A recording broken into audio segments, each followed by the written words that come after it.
Bonjour, Eric Gibaud, ericgibaud.com, et aujourd'hui mes derniers 7 trucs conseils photographiques pour l'année 2024, donc décembre. Ben voilà, alors je te souhaite déjà un bon Noël, une bonne année, mais il y aura d'autres vidéos avant la fin de l'année, t'inquiète pas. Donc ben voilà, on va attaquer, mais avant je tiens à remercier à mon sponsor Arvia, écoledephotographie.com, qui permet de te former à la photographie à distance, mais je t'expliquerai tout ça en fin de vidéo. 2 points importants si tu n'y arrivais pas jusqu'à la fin. Le premier, si tu voulais financer ta formation avec le CPF, compte personnel de formation, et tu voulais te former à la retraite, n'oublie surtout pas de t'inscrire avant de partir à la retraite, parce qu'une fois à la retraite, on ne peut plus passer par le CPF. Par contre, tu pourras faire la formation à la retraite si tu t'étais inscrit avant de partir. Deuxième point, la loi sur le CPF a changé il y a bien longtemps.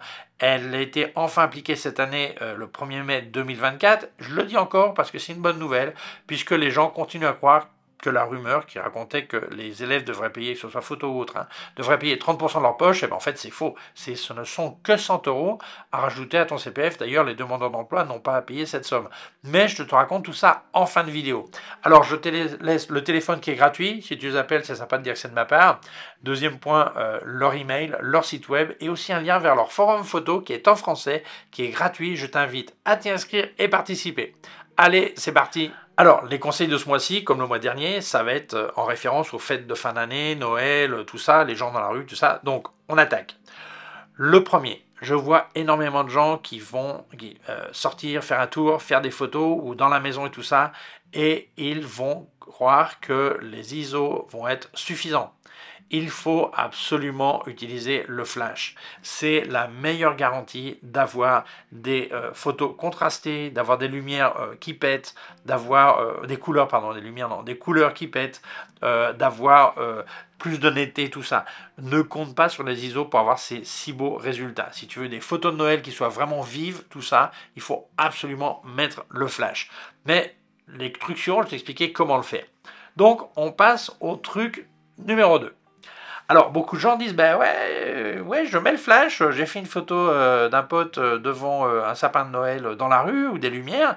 Eh bien, ouais, mais on voit pas la rue derrière, on voit mon pote qui est super bien éclairé, mais par contre, le flash a fait son boulot, par contre, j'ai rien du reste. Alors, le truc pour capturer la lumière ambiante, c'est de jouer sur la vitesse.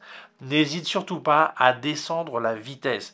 D'ailleurs, même si tu es en semi-automatique, dans ce cas-là, il faudra mettre priorité vitesse et descendre toujours la vitesse pour avoir la lumière ambiante. C'est comme ça que ça rentre dans un appareil. La vitesse. Oublie le diaphragme, oublie le reste, oublie les ISO. Le truc, c'est la vitesse. Mais le truc suivant, le numéro 3, je t'explique dans quel ordre il faut faire ça. Voilà, mais n'oublie pas, mentalise-toi, parce que les 3 quarts des gens sont perdus avec ça. La vitesse, la vitesse, la vitesse. Conseil numéro 3, dans quel ordre faire mes photos? C'est-à-dire, comment je vais m'organiser au niveau de mon flash et tout ça. Premièrement, si tu veux une bonne photo de Noël dans la rue, avec une exposition correcte de la lumière ambiante et correcte au flash, il faut que tu travailles en mode manuel. C'est-à-dire, l'appareil, c'est toi qui vas décider. Le premier truc que tu vas faire, c'est oublier ton cousin qui t'allait faire une photo. Oublie, il n'est pas là. Même si tu le vois, il n'est pas là. Donc la première photo, c'est pour voir si la lumière ambiante est correcte. Donc tu vas mettre le diaphragme qui t'intéresse pour la profondeur de champ.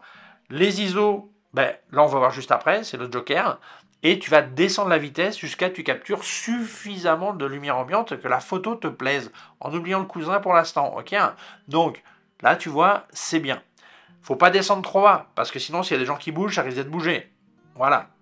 S'il y a des voitures qui passent au loin, elles seront bougées. Donc, tu vas descendre jusqu'à ce que ça soit correctement. Si tu peux pas descendre trop bas, tu montes les ISO.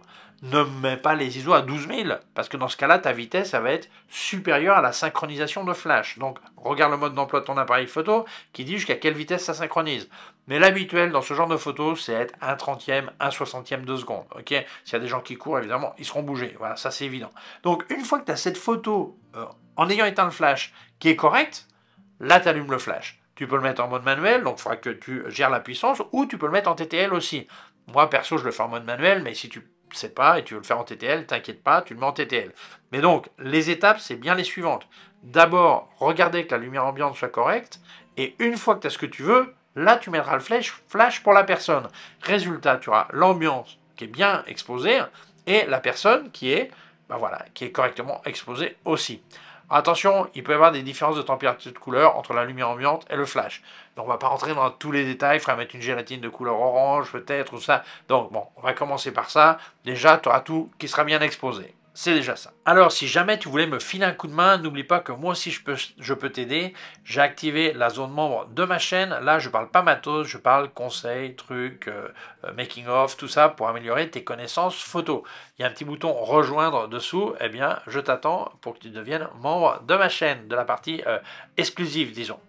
Alors, j'ai aussi des liens affiliés en description. N'oublie pas, si tu achetais chez Digit Photo, ça serait vraiment sympa, comme à l'écran, là où ça marque code créateur. Si tu marques Jibo, eh bien, ça me file un coup de main. Si tu as un code promo, il y a une case à côté qui est complètement compatible, qui dit code promo. D'ailleurs, je les partage régulièrement sur mes réseaux sociaux pour que tu puisses en profiter. Parlant de code promo, si tu utilises les liens de KF Concept ou de Luminar Neo, il y a le code Eric10 qui te donne 10% de remise. Merci beaucoup parce que ça m'aide énormément. Continuons. Conseil numéro 4. Beaucoup de gens ont peur de monter les ISO et donc ils sous-exposent leurs photos. Et sous-exposer une photo, eh bien, si tu as un appareil photo super performant, c'est pas un problème, tu récupères les ombres et tout ça. Mais les 3/4 des gens n'ont pas ce genre d'appareil. Résultat, quand tu vas relever les ombres, il va y avoir un bruit dingue qui va rentrer. Donc, il ne faut jamais sous-exposer tes photos. Surtout si tu as un appareil que tu connais pas bien ou tu n'as pas beaucoup d'expérience. Si tu sous-exposes, c'est le bruit garanti. Il faut toujours avoir l'exposition correcte ou supérieure. Ok? Donc, n'hésite pas, il vaut mieux avoir plus élevé les ISO et surexposer un petit peu et en plus et après en post-production redescendre qu'avoir à remonter les ombres parce que ça va être une catastrophe. Autre détail important, les histoires des ISO. Je vois énormément de gens qui me disent « Ah ben moi je passe pas de 2400 ISO parce que j'ai peur d'avoir du bruit. » Ouais, alors, je t'explique. Les ISO, c'est des entiers. Alors, il faut que tu regardes l'appareil photo que tu as, mais si tu commences à 100 ISO, les stops entiers, c'est 100, 200, 400, 800, 1600, 3200. Ça veut dire quoi? Que à partir du moment où tu marques, où tu mets un pied dans la tranche supérieure, tu as le même bruit que l'entier supérieur. C'est-à-dire, si tu dis, ben moi je ne passe pas de 2000 ISO par exemple, eh ben en fait tu as le même bruit qu'à 3200. Donc, parce que 1600 3200, c'est l'étage supérieur. Ok, parce que ton appareil photo le met entière. Donc, autant mettre directement au supérieur. Parce que comme ça, tu es tranquille que tu ne vas pas avoir de sous-exposition. Tu ajusteras la vitesse, le diaphragme et tout ça, mais tu auras plus de marge pour exposer correctement. Trop de gens ont peur de monter les ISO. Alors, il ne faut pas non plus faire des délires, mais celui qui fait une sous-exposition à 1600 ISO parce qu'il a peur des 3200, eh bien, il aura plus de bruit que si c'était mis directement à 3200, correctement exposé. Donc, n'oublie pas ça. Les entiers, une fois que tu as fait un tiers dans l'entier supérieur, tu as le même bruit que l'entier complet, tu vois. Donc, n'hésite pas à monter les ISO. Ah, et regarde ton mode d'emploi, si tu démarres à 100, ben, tu as les entiers, si tu démarres à 160, ben, tu regardes les entiers et tu regardes ton appareil. Voilà. Conseil numéro 5, on aime bien les lumières de Noël, on aime bien si on fait des photos. Voilà, après il y en a qui n'aiment pas Noël, mais enfin c'est une autre histoire. Mais il y a des lumières qu'on n'aime pas. On aime bien les lumières LED, on aime bien les lumières tungstène, bien qu'on n'en voit pratiquement plus. On aime bien les néons, il n'y en a plus beaucoup, il y en a quelques fois. Bon, voilà. Mais par contre, il y a une lumière qu'on n'aime pas du tout. Enfin, nous, plutôt notre appareil, c'est la lumière laser. Alors attention, un laser qui passe dans un œil, c'est un problème. Un laser sur un appareil photo réflexe qui rentre par l'objectif, ça va refléter sur le miroir et ça peut aussi te faire un problème dans l'œil. Alors tu dis, ah non mais t'inquiète, moi j'ai pas un réflexe, j'ai un mirrorless. Ah c'est fantastique. Ben là c'est directement ton capteur qui est exposé. Un rayon laser qui passe sur ton capteur, ça fait une rayure et c'est fichu. Le capteur, tu peux le mettre à la poubelle. Donc c'est super important. S'il y a des lasers, il faut absolument que tu aies les lumières dans le dos pour voir l'effet. Mais ne fais jamais de photos ni vidéos vers un laser. Parce que c'est fort probable, surtout si tu vises ces lumières, que ça va passer sur le capteur et tu vas foutre ton appareil photo en l'air. Donc super important. Attention, attention au laser pour tes yeux, mais aussi pour ton appareil photo. Alors en vidéo, il y a encore plus de probabilité que ça arrive, parce que normalement, ben, on est beaucoup plus longtemps en train de faire une prise comme ça. En photo, tu fais peut-être ça, clac, et tu n'as pas eu le laser à ce moment-là. En vidéo, si tu es 5 minutes comme ça ou caméra fixe, bah ouais, le risque est vraiment élevé. Conseil numéro 6. Alors ça, c'est un tout petit résumé, le conseil numéro 6, parce qu'on pourrait faire une vidéo entière. C'est les trucs de base pour faire des photos de feux d'artifice.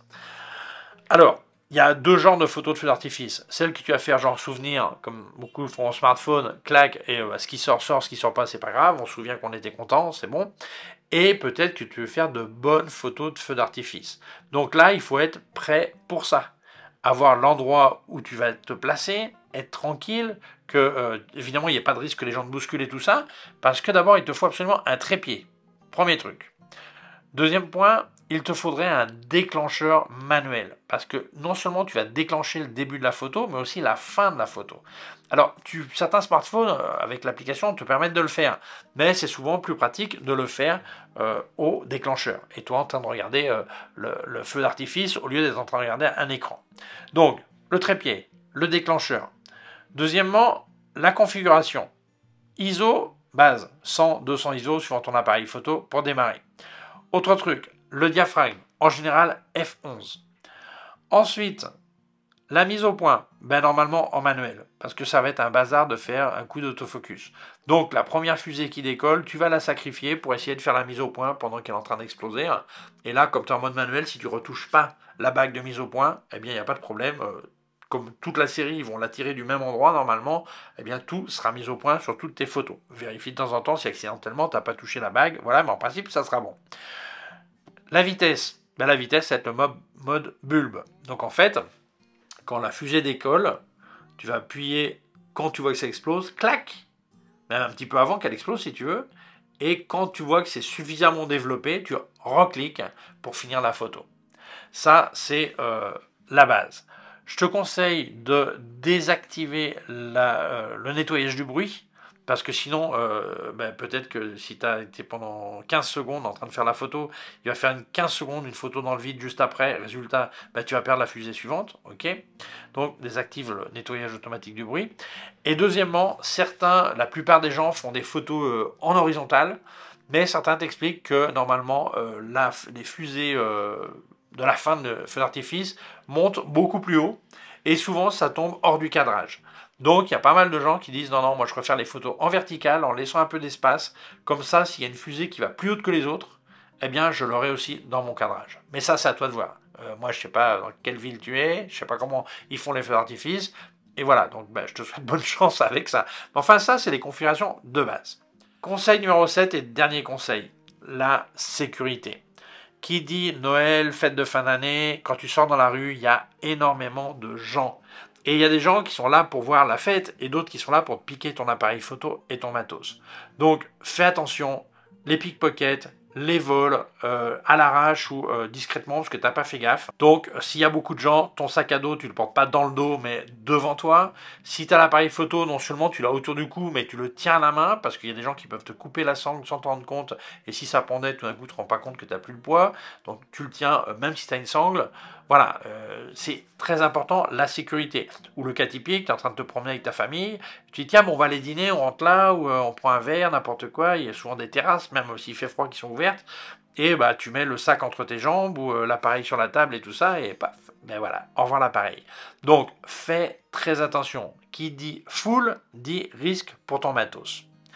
Et bien voilà, j'espère que ces 7 conseils, trucs photographiques te seront utiles.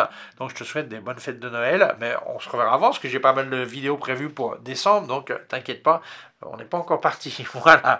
Mais enfin, tu peux déjà mettre en pratique, sauf peut-être les feux d'artifice, mais le reste, tu peux déjà essayer. Voilà. Donc, merci beaucoup d'avoir vu la vidéo. Mais je voulais remercier à mon sponsor Arvia, écoledefotographie.com, qui permet de te former à la photographie à distance.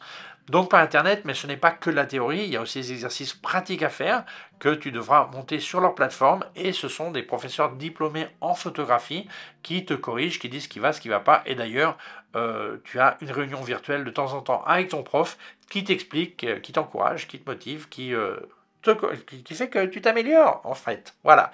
Donc, ils ont 6 types de formations, depuis devenir amateur averti jusqu'à professionnel. Et le mieux, c'est que tu parles avec eux, tu les appelles, le téléphone est gratuit, c'est sympa de dire que c'est de ma part, c'est gentil, hein, et ils t'expliqueront les différentes possibilités, et surtout toi leur expliquer quelles sont tes intentions de formation, afin qu'ils t'orientent vers la formation qui correspond le plus à tes envies et tes besoins. Alors, ils te parleront aussi de tarifs, mais je vais te parler de financement. Alors, première option, c'est ce qu'on appelle l'autofinancement. Ça fait très beau comme mot, mais ça veut dire tu as l'argent, tu payes, hein, comme les trois quarts des trucs qu'on achète. Autre possibilité, tu es peut-être demandeur d'emploi. Dans ce cas-là, parle avec ton conseiller chez France Travail, ex-Pôle emploi, et tu lui expliques pourquoi tu veux te reconvertir à la photo. Et il te dira quoi faire pour faire un financement ou un cofinancement. Évidemment, parle-lui de la formation qui t'intéresse chez Arvia. Voilà. Donc ça, c'est la première possibilité. Deuxième possibilité, peut-être que tu veux utiliser ton CPF, compte personnel de formation. C'est-à-dire chaque année travailler en France, tu as un petit pécule qui s'accumule et un jour tu peux l'utiliser pour te former. Donc, eh bien, c'est tout simple, tu vas l'utiliser. Mais il y a certaines conditions. La première, si tu voulais te former à la retraite, ben, tu veux profiter de ton pécule, inscris-toi avant de partir à la retraite, parce qu'une fois à la retraite, on ne peut plus s'inscrire par le CPF.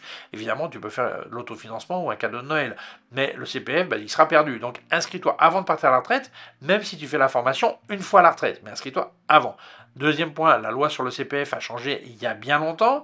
Elle n'était toujours pas appliquée, mais c'est chose faite cette année, le 1er mai 2024. Mais les rumeurs qui disaient que les élèves, que ce soit photo ou autre, devraient payer 30% de leur poche, courent encore. Et non, ce ne sont pas 30%, mais 100 euros à ajouter à ton CPF. D'ailleurs, les demandeurs d'emploi n'ont pas à payer cette somme. Donc, ça serait vraiment dommage de ne pas profiter de ton CPF, rajouter 100 euros et te former. Donc, eh bien, profites-en, c'est sûrement du CPF accumulé.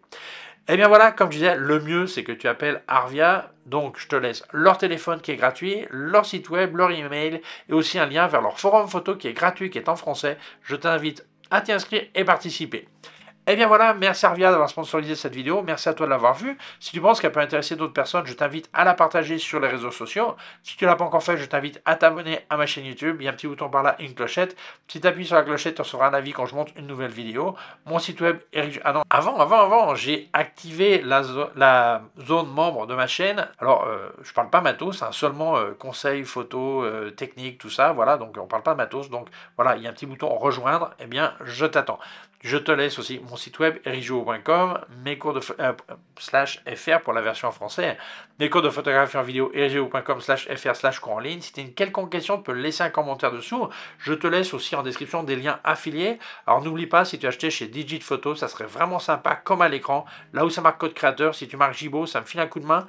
Si tu as un code promo, il y a une case à côté qui dit code promo. D'ailleurs, je les partage régulièrement sur mes réseaux sociaux pour que tu puisses en profiter. Parlant de code promo, j'ai le code ERIC10 sur KF Concept et sur Luminar Neo. Et là, tu as 10% de remise. Donc, merci beaucoup parce que ça m'aide énormément. Je te laisse d'autres liens affiliés et aussi un lien vers mon compte PayPal au cas où tu voudrais faire un don. Merci beaucoup, prends soin de toi et à très bientôt. Ciao!